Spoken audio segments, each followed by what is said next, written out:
말씀은 구약성경 사사기 6장 11절에서 16절 말씀입니다. 구약성경 369쪽 여호와의 사자가 아비에셀 사람 요아스에게 속한 오브라에 이르러 상수리 나무 아래에 앉으니라.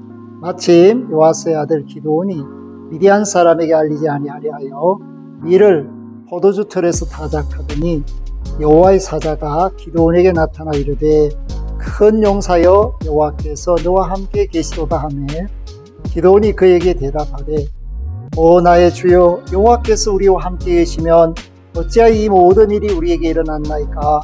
또 우리 조상들이 일찍이 우리에게 이르기를 여호와께서 우리를 애굽에서 올라오게 하신 것이 아니냐 한 그 모든 이적이 어디 있나이까. 이제 여호와께서 우리를 버리사 미디안의 손에 우리를 넘겨주셨나이다 하니 여호와께서 그를 향하여 이르시되 너는 가서 이 너의 힘으로 이스라엘을 미디안의 손에서 구원하라. 내가 너를 보낸 것이 아니냐 하시니라. 그러나 기드온이 그에게 대답하되 오 주여 내가 무엇으로 이스라엘을 구원하리까. 보소서 나의 집은 므낫세 중에 극히 약하고 나는 내 아버지 집에서 가장 작은 자니이다 하니 여호와께서 그에게 이르시되 내가 반드시 너와 함께 하리니 네가 미디안 사람 치기를 한 사람을 치듯 하리라 하시니라. 아멘. 할렐루야.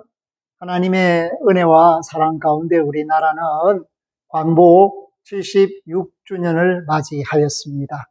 오늘 주일이 광복절입니다. 정말 일제의 잔혹한 통치 속에서 목숨 건 믿음의 선진들의 나라 사랑하는 기도와 항쟁과 운동, 그렇기 때문에 한국교회는 이 민족의 횃불로서 2천만이 채 되지 않은 우리 민족의 기수로서 약 20만 명이 나라를 위해서 울고 백성들의 고통을 함께하고 나라의 독립을 위해서 전 세계를 아울러서 독립운동을 주도했습니다. 미주에서는 이승만, 하와이에서 또 멕시코에서 동시에 간도, 서간도, 북간도, 동간도 지역, 블라디보스토크 정말 많은 지역에서 또 일본의 한복판에서 삼천리 반도 금수광산 전체가 독립을 위하여 애를 쓴 그 밑바탕에는 믿음의 항쟁, 믿음의 선진들의 목숨을 도외시한 나라 사랑, 그리고 하나님의 약속을 믿는 신앙이 밑받침이 되었기 때문에 이 나라가 8월 15일 정말 기념할 만한 날을 하나님께 선물로 받았습니다. 1945년 8월 15일은 이 나라가 어두움 속에서 광명을 회복한 날입니다. 그러한 날이 있기까지 일제는 1905년 을사보호조약이라는 미명 아래에서 우리나라를 병탄하기 시작해서 1910년 8월 22일 을사오적을 중심으로 하는 그 내각이 결과적으로 나라를 완전히 일본에게 합하겠다 하는 합병조약을 순종을 억압해서 3년에 그 일을 일으켰습니다. 그래서 선포된 것이 1910년 8월 29일입니다. 그날을 우리는 경술국치일이라고 합니다. 국치일, 나라 잃은 그 슬픔의 날을, 치욕의 날을 결코 잊지 말아야 하고, 우리는 독립된 이날, 해방된 이날 8월 15일을 기억하는 만큼 동시에 나라를 잃어버렸던 8월 29일을 기억하는 것이 대단히 중요합니다. 왜냐하면 아직도 온전한 해방을 이루지 못하고 분단된 이 조국의 현실을 통해서 아픔을 느끼고 있기 때문입니다. 이것은 우리 민족의 과제이면서 또 세계가 지켜보는 그러한 모습이라고 하겠습니다.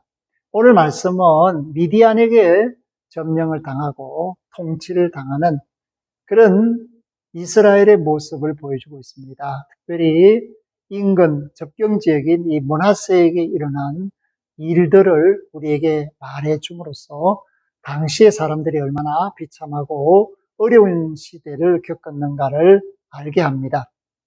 소망이 없습니다. 원망밖에 없습니다. 절망할 수밖에 없습니다.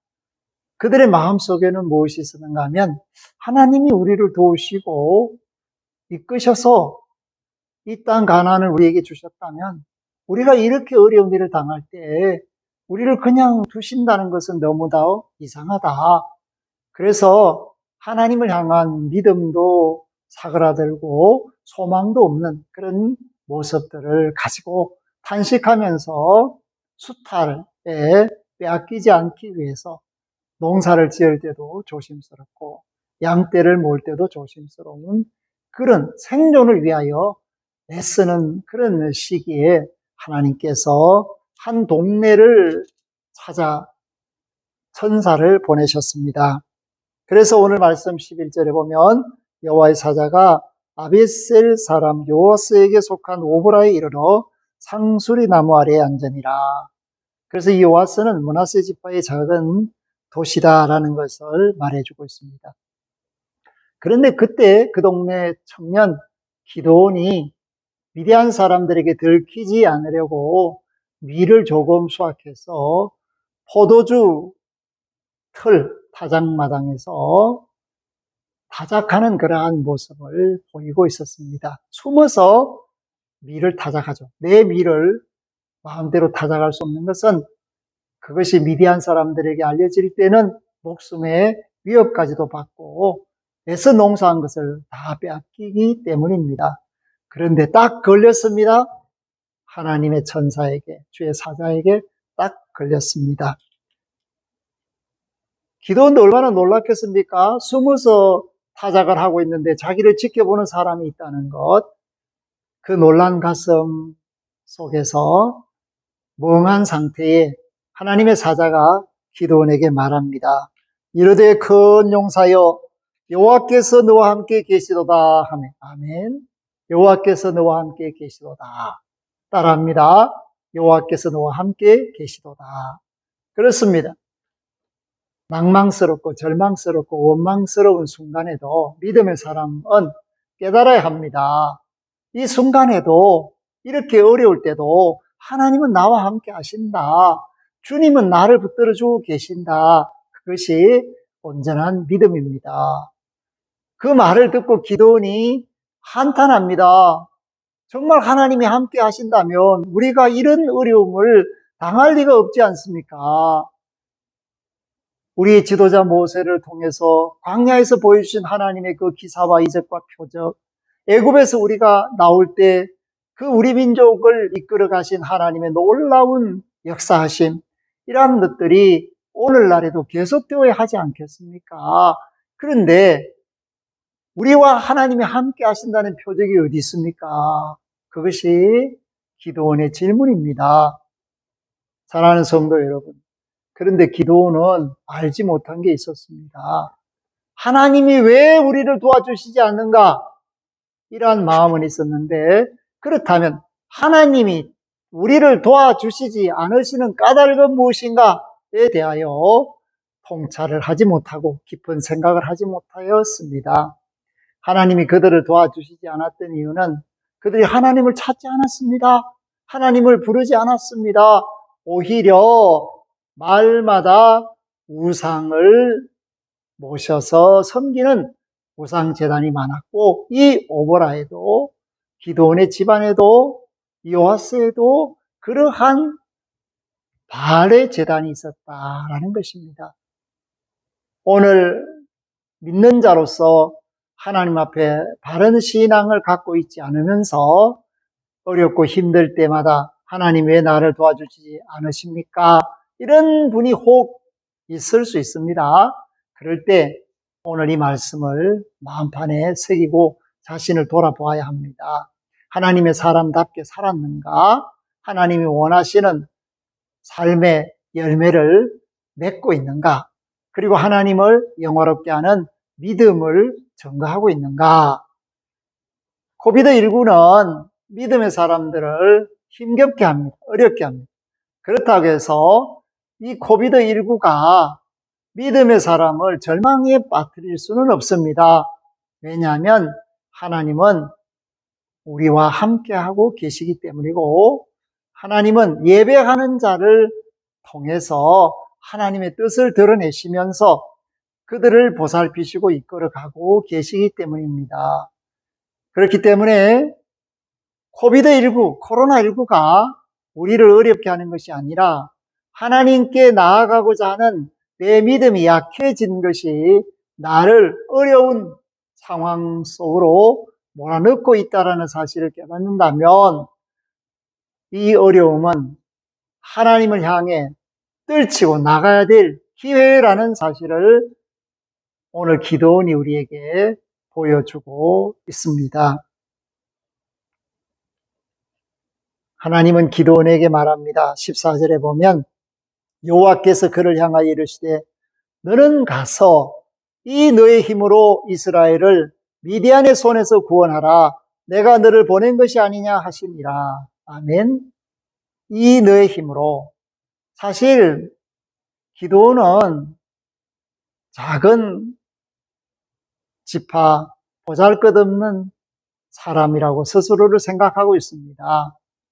그런데 이 너의 힘은 뭐냐 하면 하나님께서 호렙산 뜰기나무 타는 불꽃 가운데서 모세를 부르셔서 그 모세가 거룩한 곳에서 신을 벗고 하나님의 음성을 듣고 난 뒤에 내가 너와 함께하리라, 내가 너를 내 백성에게 보낸다 라고 했을 때 모세가 가진 지팡이와 모세에게 주신 힘, 그것이 바로 너의 힘이 되는 것입니다.